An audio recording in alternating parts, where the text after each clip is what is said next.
Monastère de San Geronimo, à la lueur vacillante d'une bougie, une religieuse âgée se penche sur un parchemin. Il s'agit de sa confession générale, un renoncement total et définitif à toute sa vie, à toutes ses connaissances, à son génie. Elle trempe sa plume non pas dans un encrier, mais dans son propre sang, et écrit les derniers mots qui deviendront son épitaphe. La signature dit « Moi, la pire de toutes ». Elle s'appelle Sor Juana Inés de la Cruz, la plus grande poétesse, dramaturge et savante de tout le Nouveau Monde. Une femme que ses contemporains appelaient la 10e muse et le phénix de l'Amérique.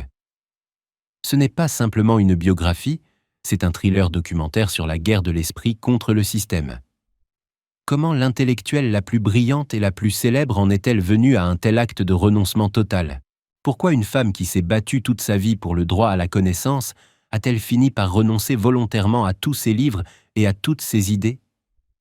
C'est l'histoire sombre d'un génie devenu hérésie, d'une religieuse qui a transformé sa cellule en laboratoire scientifique et de la manière dont l'Église, qu'elle avait choisie comme refuge, est finalement devenue sa prison. Bienvenue dans l'histoire d'une femme qui en savait trop dans un monde où il était interdit aux femmes de connaître la moindre chose. Elle naît en novembre 1648 dans une métairie nommée San Miguel Nepantla, au pied des 2 volcans qui veillent sur la vallée de Mexico, le Popocatépetl et l'Iztaccíhuatl. Le mot Nepantla, en nahuatl, signifie « au milieu », entre deux. Comme s'il fallait que sa géographie même annonçât son destin, naître entre 2 mondes, entre 2 langues, entre 2 interdits. On l'inscrit sur le registre paroissial sous un nom qui ne ment pas, Juana Inés Ramírez de Asbage, fille de l'Église. Formule discrète et brutale.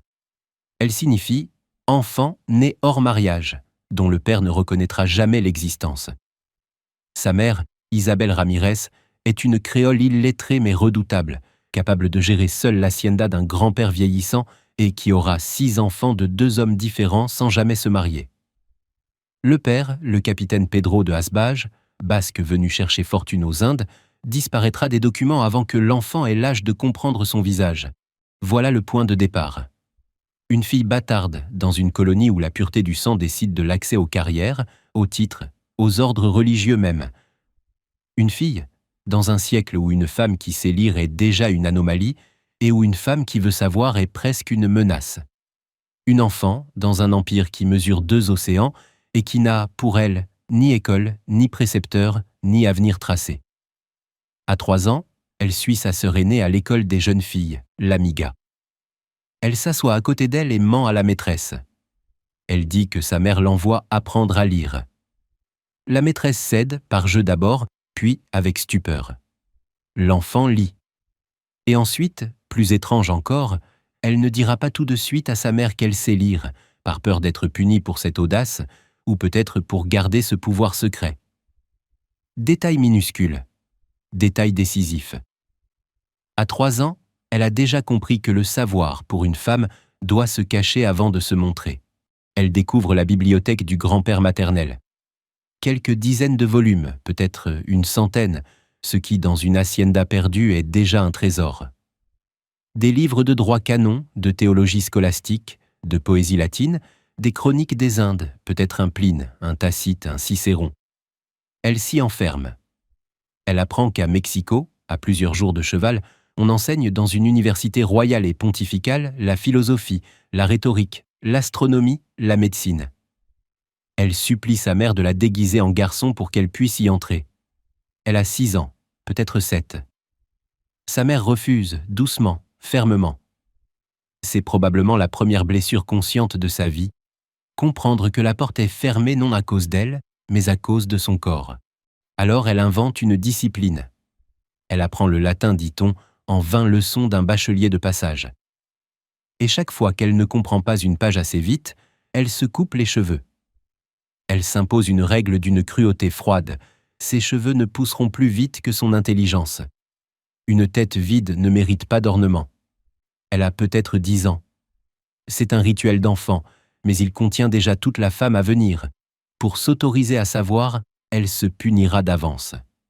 Et pour s'autoriser à briller, elle s'arrachera elle-même la beauté que la société consent aux femmes en échange de leur silence. On peut s'arrêter une seconde sur ce geste. Une fillette qui s'inflige la tonsure pour mériter une page de grammaire latine. Aucun frère dominicain, aucun jésuite, aucun étudiant de l'université ne ferait cela. C'est qu'aucun de ces hommes n'a besoin de prouver, à chaque page lue, qu'il a le droit de la lire. Elle, oui. Tous les jours, à chaque mot. Vers 13 ans, elle est envoyée à Mexico, chez une tante. La capitale de la Nouvelle-Espagne, à cette époque, n'est pas une ville provinciale. C'est l'une des plus vastes cités du monde hispanique, plus peuplée que Madrid, traversée de canaux hérités des Aztèques, dominée par sa cathédrale inachevée et son palais vice-royal massif. On y croise des oies d'or de l'audience royale, des marchands de manille, des esclaves africains, des religieux de tous les ordres, des Indiens Nahuas qui parlent encore la langue de Moctezuma. Une ville baroque au sens littéral. La pierre y est tordue par les contrastes. C'est là qu'on remarque la jeune fille. Sa beauté, sa voix, sa mémoire prodigieuse. La rumeur monte jusqu'aux appartements de la vice-reine, Léonore Carreto, marquise de Mancera. Une femme cultivée, lectrice de Góngora et de Calderon, lasse des conversations protocolaires de la cour. Elle veut voir cet enfant. On la lui présente. Johanna est introduite au palais vers 1664. Elle a 16 ans. Elle devient demoiselle d'honneur de la vice-reine, autrement dit, l'une de ces jeunes filles bien nées ou suffisamment recommandées qui peuplent l'entourage immédiat de la première dame. Elle dort dans une chambre tendue de soie, dîne sous des lustres de cire, écoute les ambassadeurs et les évêques. Elle apprend les codes, les saluts, les silences calculés. Et c'est dans ce monde, qui ressemble à un triomphe, que tout commence à se tordre. Car le marquis de Mancera, lui, ne croit pas à la fable. Une fille sortie d'une métairie qui parle latin, qui cite Aristote, qui compose des sonnets, qui répond du tac au tac aux poètes officiels de la cour. Il soupçonne la supercherie, une mémoire dressée, une comédie de salon. Il décide de trancher la question. Une fois pour toutes.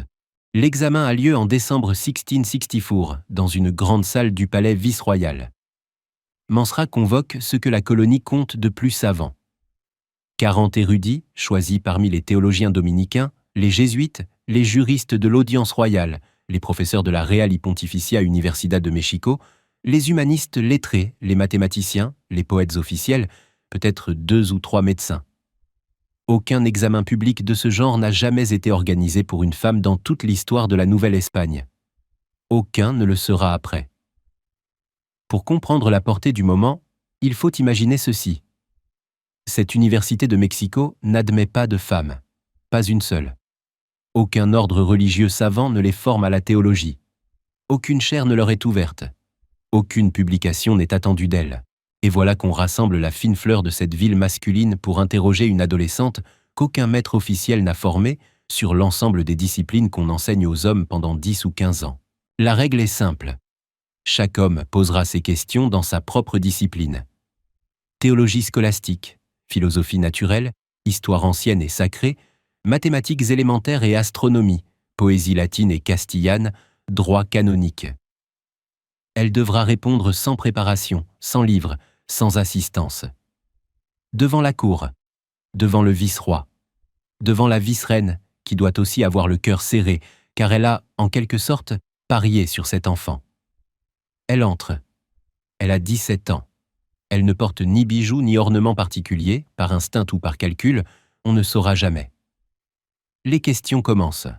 On ne possède pas le procès-verbal mot à mot. Les minutes de la séance, si elles ont existé, ne nous sont pas parvenues. Mais on possède le témoignage du marquis de Mancera lui-même, recueilli plus tard par le père Diego Calleja, jésuite, premier biographe de sœur Juana. Le vice-roi raconte qu'il s'attendait à voir une jeune fille déstabilisée par la solennité du dispositif. Au lieu de cela, il vit quelque chose qu'il n'avait jamais imaginé. Un esprit qui répondait plus vite que les questions n'arrivaient. Elle ne se contentait pas de répondre. Elle reformulait, elle distinguait, elle objectait à elle-même avant que l'interrogateur ait fini sa phrase. Quand un théologien tentait de la piéger sur un point obscur de saint Thomas, elle citait l'objection avant qu'il l'ait formulée et y répondait par avance, comme si elle avait ouvert le manuel à la même page que lui. Ces mots à lui sont restés. De la même manière qu'un galion royal se défendrait de quelques chaloupes qui l'attaqueraient, ainsi se libérait Juana Inés des questions, des arguments et des objections que tant d'hommes, chacun dans sa spécialité, lui adressaient. 40 hommes, une adolescente, quelques heures, et une humiliation collective si parfaite que la cour entière en parlera pendant des années. Pesons un instant ce qu'il s'est passé dans cette salle. Ce n'est pas seulement une jeune fille qui répond à des questions. C'est un ordre symbolique qui se renverse en silence. Pendant des heures, des hommes formés par les meilleures institutions de l'Empire posent à une enfant des questions qu'ils ont mis 20 ans à maîtriser. Et l'enfant ne tombe pas. Et chacun, en sortant, doit accepter cette idée intolérable. Leur titre, leur barrette, leur chair ne valent pas, ce jour-là, l'esprit nu d'une fille de 17 ans. Personne, dans cette salle, ne pardonnera jamais tout à fait. C'est un détail qu'on ne mesure pas sur le moment. Mais l'humiliation publique d'un savant est une dette qui se paye sur des décennies. Il y aura, dans cette assistance, des hommes qui, 20 ans plus tard, écriront contre elle, prêcheront contre elle, lui refuseront des protections, lui rappelleront, à mots couverts, qu'une femme qui sait est toujours une femme qui doit se taire. Dans cette salle, ce jour-là, Juana ne s'est pas seulement révélée. Elle s'est désignée. Elle est devenue, sans le savoir, une cible pour le reste de sa vie. Quelques mois plus tard, elle prend une décision qui stupéfie la cour. Elle quitte le palais. Elle entre au couvent. On a tout dit sur ce choix. Une déception amoureuse dont les biographes romantiques ont brodé des chapitres entiers. Un refus du mariage imposé. Une vocation mystique soudaine. La vérité est sans doute plus simple et elle l'écrira elle-même, des années plus tard, avec une lucidité glaçante. Elle entre au couvent parce que c'est, dans la Nouvelle-Espagne du 17th century, le seul lieu où une femme issue de la petite noblesse coloniale peut posséder des livres, écrire, étudier, sans qu'un mari le lui interdise. Le mariage est, pour elle, la chose la plus opposée à sa nature. Elle ne veut pas d'un homme au-dessus d'elle. Elle veut une cellule, une table, du papier et la paix. Elle tente d'abord les carmélites déchaussés de sang rosé. 15 jours seulement. La règle est trop dure, le silence trop absolu, on dort sur des planches, on jeûne presque tous les jours, on s'inflige des disciplines corporelles qui rappellent la mystique de Thérèse d'Avila. Elle tombe malade. Elle sort. Elle attendra 2 ans, elle réfléchit, elle calcule et choisira un autre ordre, plus doux, plus lettré, plus aristocratique, les hiéronymites du couvent de San Geronimo à Mexico. Elle y entrera le 24th of February 1669. Elle a 20 ans. Elle prend le nom de sœur Juana Inés de la Cruz. Elle ne sait pas encore que cette cellule, qu'elle a choisie pour être libre, sera l'instrument exact de sa perte. Le couvent de San Geronimo n'est pas une prison. Au 17th century, les grands monastères féminins de Mexico fonctionnent comme de petites cités à l'intérieur de la cité. Chaque religieuse fortunée possède sa propre cellule, parfois sur 2 étages, avec sa servante, sa cuisinière, parfois ses esclaves. On y reçoit. On y joue de la musique. On y lit. La clôture existe, mais elle est poreuse, traversée par des grilles de parloir où le monde entre tous les jours. Sœur Juana achète sa cellule, grâce à la dot versée par un protecteur, le capitaine Pedro Velázquez de la Cadena, riche bienfaiteur du couvent. Elle l'aménage. Et elle la transforme en quelque chose que la Nouvelle-Espagne n'a probablement jamais vu chez une femme. 4000 volumes. C'est le chiffre que rapportent les témoins de l'époque. Une bibliothèque privée plus importante que celle de bien des évêques. Des œuvres de théologie scolastique, mais aussi Athanasius Kircher, le grand jésuite encyclopédiste allemand qu'elle citera en latin dans ses poèmes. Les textes de Galilée qu'on lit alors avec prudence. Copernic, dont l'héliocentrisme reste suspect. Les pères de l'Église, Sénèque et Lucrèce. Les poètes espagnols du siècle d'or, Góngora surtout, dont elle imitera le style avec une virtuosité reconnue par ses propres ennemis. Sur les tables, des instruments scientifiques. Un astrolabe, un télescope, peut-être 2, des compas, des cartes du ciel, des cornues, peut-être, pour de petites expériences, des partitions de musique, car elle compose et écrit même un traité musical aujourd'hui perdu, Elle Caracole.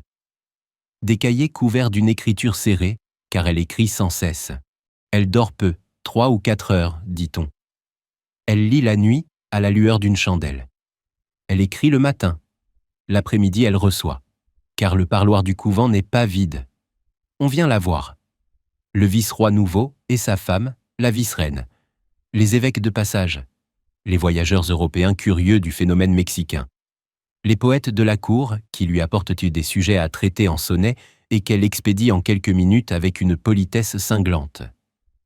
Elle parle latin avec les jésuites, espagnol courant avec les courtisans, et elle compose même en nahuatl, langue des Aztèques, dans certains villancicos destinés à la cathédrale, ce que presque aucun lettré de la Nouvelle-Espagne n'ose alors faire, c'est faire entrer la langue des vaincus dans la liturgie des vainqueurs. En 1680, un événement la propulse au sommet absolu. Pour l'entrée solennelle dans Mexico du nouveau vice-roi, le marquis de la Laguna et de sa femme, María Luisa Manrique de Lara, comtesse de Paredes, on commande la conception d'un arc de triomphe symbolique pour la place de la cathédrale. C'est un programme iconographique d'une complexité vertigineuse fondé sur la mythologie gréco-romaine, la théologie politique, l'emblématique baroque. Un travail d'homme, traditionnellement. Un travail de chanoine ou de jésuite. Le chapitre de la cathédrale, par un choix qui scandalise certains et passionne d'autres, le confie à une religieuse. Sœur Juana l'écrit. Elle l'intitule « Neptuno Allegorico ». La cour est éblouie. L'arc, lui, est déjà démoli depuis quelques jours quand le texte commence à circuler. Mais le texte, lui, restera.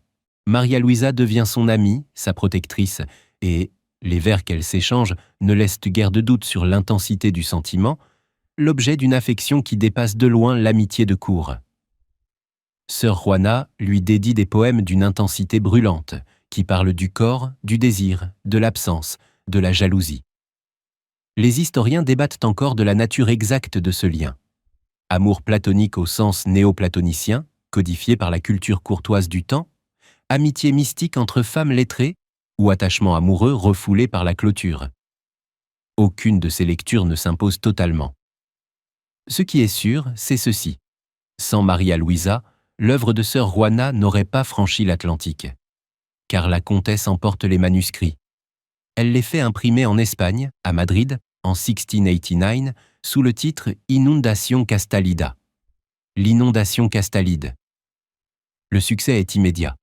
On réimprime à Séville, à Saragosse, à Barcelone. On traduit. Sœur Juana, religieuse cloîtrée à 6000 km, devient un nom dans toutes les bibliothèques cultivées d'Europe. Elle est, vers 1685, au sommet exact de sa puissance. Le pouvoir civil la protège. Le public la lit. L'argent rentre, qu'elle réinvestit en livres et en instruments. Elle écrit du théâtre profane, des comédies de cape et d'épée comme Los Empeños de una casa, où l'intrigue amoureuse repose, par renversement, sur l'intelligence des femmes contre la balourdise des hommes. Elle écrit des autos sacramentels, ces drames religieux que l'on jouait à la fête-Dieu, et dont l'un, El Divino Narciso, est d'une audace stupéfiante. Elle y compare un rite indigène d'offrande, le Teocualo, à l'Eucharistie chrétienne, suggérant une continuité entre la spiritualité des peuples vaincus et celle des vainqueurs. Une idée qui, prise à la lettre, frôle l'hérésie. Mais à ce moment, personne ne la prend à la lettre. À ce moment, elle est intouchable. Et c'est là, dans ce zénith, que la première fissure apparaît. Elle est assez minuscule. Personne ne la remarque, pas même elle. En 1681, un jésuite très puissant entre dans sa vie depuis longtemps déjà, depuis presque 20 ans en réalité. Le père Antonio Núñez de Miranda, qualificador du Saint-Office, c'est-à-dire l'un des théologiens chargés d'examiner les livres pour l'Inquisition de Mexico. Confesseur surtout des vice-rois successifs. Homme d'une influence considérable. C'est lui qui l'avait poussée, jeune fille, à entrer en religion plutôt qu'au mariage. Il considère sœur Juana comme son œuvre spirituelle personnelle.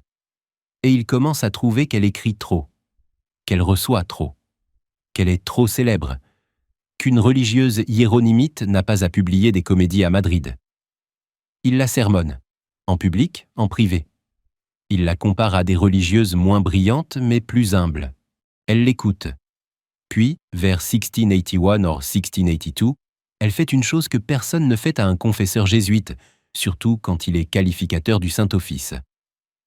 Elle le congédie. Elle lui écrit une lettre, texte que l'on a longtemps cru perdu, retrouvé à Monterrey en 1980 et dont l'authenticité fait l'objet de débats parmi les hispanistes, mais que la majorité tient aujourd'hui pour réel. Elle y reprend, avec une politesse de fer, chaque reproche qu'il lui adresse. Elle lui rappelle qu'un confesseur n'est pas un maître absolu, que Dieu lui a donné, à elle, une intelligence qu'elle n'a ni demandée ni méritée et qu'elle n'a pas à s'en justifier comme d'une faute. Quel mal y a-t-il à ce que j'ai un sujet plus proche de moi que celui des sœurs Népomucènes, qui est l'étude? Nunier se tait. Il ne pardonne pas. Il attend. Pendant ce temps, en 1688, Maria Luisa, la vice-reine, repart pour l'Espagne. Le bouclier civil de sœur Juana s'éloigne de 6000 kilomètres. Le nouveau vice-roi est plus terne, sa femme moins lettrée. Et à Mexico, depuis 1682, une nouvelle figure monte au pouvoir ecclésiastique. Francisco de Aguiar y Seijas, archevêque de Mexico. Un homme d'une dévotion extrême, d'une austérité personnelle réelle, il dort sur le sol, donne ses revenus aux pauvres, jeûne, mais d'une misogynie obsessionnelle. Il refuse de recevoir les femmes. Il refuse, dit-on, de poser les yeux sur une femme, même de loin. Il fait laver les dalles sur lesquelles une femme aurait marché par mégarde. Il considère le théâtre comme l'œuvre du démon, fait racheter des manuscrits de comédie pour les brûler et juge la poésie profane des religieuses comme un scandale qui appelle le châtiment de Dieu sur la colonie tout entière. C'est cet homme qui, désormais, surveille sœur Juana. Elle ne le sait pas encore, mais le piège est en train d'être préparé. Et il lui sera tendu non par lui, qui ne s'abaisserait pas à écrire à une religieuse, mais par un autre évêque, son ami à elle, qui la connaît, qui l'admire, et qui va l'entraîner, sous l'apparence d'un éloge, dans la chose qu'elle a passé sa vie à éviter. Un débat théologique public où il n'y a, pour une femme, aucune issue qui ne soit pas une défaite. Tout commence par un compliment. Vers 1690, Manuel Fernandez de Santa Cruz, évêque de Puebla, demande à sœur Juana de mettre par écrit une critique qu'elle aurait faite, oralement, lors d'une conversation au parloir, d'un sermon célèbre du jésuite portugais Antonio Vieira, prononcé 40 ans plus tôt à Lisbonne, devant la chapelle royale. Vieira est un monument. Un orateur sacré, missionnaire au Brésil, conseiller des rois de Portugal, dont l'autorité théologique est immense dans tout le monde ibérique. Critiquer Vieira, c'est entrer dans l'arène des plus grands théologiens du siècle. Le sujet du débat semble abstrait. Vieira, dans son Sermão do Mandato, avait posé une question scolastique. Quelle est la plus grande fineza, la plus grande preuve d'amour du Christ envers les hommes? Il avait écarté les réponses traditionnelles, la passion, l'Eucharistie, le don de la vie, pour proposer la sienne. La plus grande fineza du Christ, c'est de nous aimer sans rien attendre de nous en retour. Argument brillant, applaudi pendant 40 ans dans tout l'empire portugais et espagnol. Sœur Juana écrit, avec brio, avec un argumentaire serré, en latin et en espagnol, qui démonte point par point la thèse du jésuite. Elle réfute Vieira en s'appuyant sur saint Augustin, sur saint Thomas, sur saint Jean Chrysostome. Elle prend acte de l'objection et la retourne. La plus grande fineza, dit-elle en substance, c'est l'absence même de fineza visible, le retrait du Christ qui laisse l'âme libre de l'aimer. Elle envoie le texte à l'évêque, texte privé, lettre savante entre amis lettrés. L'évêque fait alors une chose qu'elle n'avait pas demandée. Il l'imprime à Puebla en novembre 1690, sans la prévenir. Sous un titre choisi par lui, Carta Athenagorica, la lettre digne d'Athéna. Et il l'a fait précéder d'une lettre préface signée Sor Philotea de la Cruz, sœur Philotée de la Croix. Religieuse imaginaire, pseudonyme transparent. C'est lui, l'évêque, qui se travestit en femme pour s'adresser à elle. Et que dit cette fausse sœur sous le masque du conseil bienveillant? Elle félicite sœur Juana pour la finesse de son raisonnement. Puis elle l'avertit. Une religieuse ne devrait pas perdre son temps à la poésie profane, au théâtre, à la philosophie naturelle, aux études astronomiques. Elle devrait étudier la théologie sacrée pour s'élever vers Dieu, non pour briller dans les salons. Le savoir qui ne rend pas meilleur est inutile. Le piège est d'une perfection diabolique. Réfléchissons à sa mécanique, point par point, car c'est elle qui détermine tout ce qui va suivre. D'abord, on l'a publié sans son accord, ce qui la place en position d'accusé public. Son texte n'est plus une lettre privée, c'est désormais un acte théologique livré au jugement de toute la communauté savante. Ensuite, on a choisi un adversaire, Vieira, dont les amis jésuites de Mexico, et notamment Núñez de Miranda, vont prendre la défense avec fureur. Ainsi, sans l'avoir voulu, sœur Juana se retrouve en quelques semaines à dos avec toute la compagnie de Jésus de la Nouvelle-Espagne, et celle-ci est l'ordre le plus puissant intellectuellement de la colonie. Plus subtil encore, on lui adresse une remontrance morale sous la signature d'une femme, ce qui rend toute riposte délicate. Si elle attaque sœur Philotéa, elle attaque une consoeur. Si elle attaque l'évêque, elle attaque l'autorité épiscopale. Et elle ne peut, officiellement, savoir que Philotéa est l'évêque. Le masque l'enferme. Et derrière tout cela, sans avoir signé une ligne, l'archevêque Aguiar y Seijas. Qui lit? Qui observe? Qui attend? Sœur Juana comprend, lentement, qu'elle est tombée dans un dispositif. Elle aurait pu se taire. Elle aurait pu écrire une lettre brève, contrite, prudente, du type « Je remercie votre grâce de ces sages avis ». Beaucoup de religieuses, à sa place, auraient bien choisi cette voie. Elle ne le fait pas. Elle va faire l'inverse exact. Le 1er mars 1691, elle date la respuesta à Sor Philotéa de la Cruz, la réponse à Sœur Philotée de la Croix. C'est probablement le plus grand texte autobiographique du baroque hispanique et l'un des premiers manifestes intellectuels féminins de l'histoire occidentale. Elle y raconte sa vie. L'enfance, les cheveux coupés, le latin appris en 20 leçons, le déguisement refusé, l'entrée au couvent, la cellule, les livres. Elle explique pourquoi elle étudie. Non par vanité, par nécessité intérieure, parce que Dieu lui a donné cet esprit, et qu'éteindre cet esprit serait un péché contre le don reçu. Elle raconte un épisode bouleversant. Pendant 3 mois, son abbesse lui avait interdit l'étude. Elle obéit pour les livres. Mais son esprit, lui, ne s'arrêtait pas. Elle observait la cuisine du couvent et y découvrait des lois physiques. Pourquoi un œuf prend en cuisant? Pourquoi le sucre forme des cristaux? Pourquoi 2 poutres mal posées font tomber un toit? Si Aristote avait fait la cuisine, il aurait écrit beaucoup plus. L'humour ici est une arme. Elle énumère les grandes femmes savantes de l'histoire et de la Bible. Déborah, la juge prophétique. Esther, la reine politique. La reine de Saba, qui défia Salomon. Hypatie d'Alexandrie, philosophe néo-platonicienne. Sainte Catherine d'Alexandrie, qui, selon la tradition, réfuta 50 philosophes païens et fut martyrisée pour cela. 50 philosophes. Le chiffre est-il un hasard sous sa plume? Sœur Juana, à 17 ans, en avait affronté 40. Elle écrit comme si elle savait que cette fois, ses chaloupes seront 50. Et elle pose cette phrase, calme, terrible.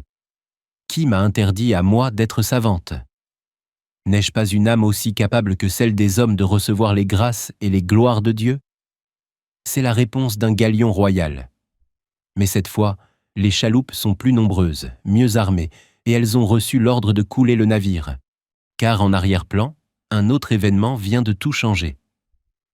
La nuit du 8 juin 1692, à Mexico, après plusieurs mois de mauvaises récoltes et de pénuries, la grande émeute du maïs éclate sur la Plaza Mayor. La foule indienne et métisse, affamée, hurlante, incendie le palais vice-royal et l'hôtel de ville en quelques heures. Les flammes éclairent dans la cathédrale. Les archives brûlent. Le vice-roi se réfugie chez les franciscains. Pendant 2 jours, la ville est aux mains des affamés. Quand l'ordre est rétabli, l'archevêque Aguiar y Seijas y voit ce qu'il voit dans tout malheur, une punition divine pour les péchés de la colonie. Luxe, théâtre, comédie, courses de taureaux, bals et, il insiste, religieuses qui écrivent. Il fait organiser des processions de pénitence. Il fait racheter des manuscrits profanes pour les brûler. Le climat se durcit, brusquement. Les inquisiteurs serrent les rangs. Le moment est venu. On ne possède pas les actes d'un procès. C'est cela peut-être le plus terrifiant dans cette affaire. Aucun procès officiel de l'Inquisition contre sœur Juana n'a jamais été retrouvé dans les archives. Tout se passe dans l'ombre. Confession, pression, entretien privé, sermon dirigé. Une machine sans procès verbal. Et c'est précisément la marque des persécutions les plus efficaces, celle qui ne laisse pas de traces parce qu'elle brise en quelqu'un sans avoir besoin de le condamner. Núñez de Miranda revient. L'archevêque envoie des émissaires. On lui parle de scandale. On lui parle de sa cellule, de ses livres, de ses instruments interdits par certains théologiens, de ses amitiés féminines, de ses lettres à la vice-reine partie, de son théâtre, de sa critique de Viera. On lui rappelle qu'elle est, désormais, isolée. Le marquis de la Laguna et Maria Luisa sont en Espagne. Le nouveau pouvoir civil ne se battra pas pour elle, et les jésuites, qu'elle a humiliés en réfutant Vieira, ne lèveront pas le petit doigt. On lui rappelle surtout que d'autres religieuses, moins exposées qu'elle, ont fini brisées par le Saint-Office, internées, frappées d'interdiction perpétuelle. On lui rappelle qu'elle est une femme, qu'elle a publié, et que la patience de l'Église a des limites. En 1693, sœur Juana cède. Et la manière dont elle cède est à la mesure de son génie, excessive, parfaite, démesurée. Ce qu'elle ne peut pas refuser à moitié, elle l'accepte en entier. Elle vend sa bibliothèque, 4000 volumes. Elle vend ses instruments scientifiques, son astrolabe, son télescope. Elle vend ses partitions, ses cartes du ciel. Elle donne le produit aux pauvres et au trésor de l'archevêque, qui le distribue ostensiblement aux indigents, geste de charité qui sert aussi de communiqué public. L'archevêque a sauvé l'âme de sœur Juana. La nouvelle se répand. La ville commente. Les jésuites approuvent. Elle reprend Núñez de Miranda comme confesseur. Elle signe une protestation de la foi en février 1694 dans laquelle elle se déclare la pire des pécheresses.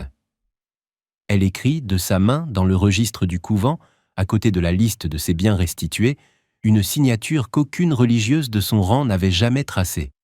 Yo, la peor de toda. Moi, la pire de toutes. Et plus bas, selon une tradition dont les historiens débattent, certains y voient un détail authentique, d'autres une amplification postérieure. Elle aurait ajouté la mention « signée de mon sang ». Que cette dernière ligne soit littérale ou légendaire, elle dit la vérité psychologique du moment. À ce point, ce n'est plus de l'encre. Elle ne se contente pas de se rendre, elle se rature. Elle ne reverra plus le parloir comme avant. Elle ne recevra plus de visiteurs lettrés. Elle ne lira plus, ou si peu. Elle pratique des disciplines corporelles que ses biographes décrivent à mots couverts. Jeûne prolongé, silice, veille nocturne, mortification.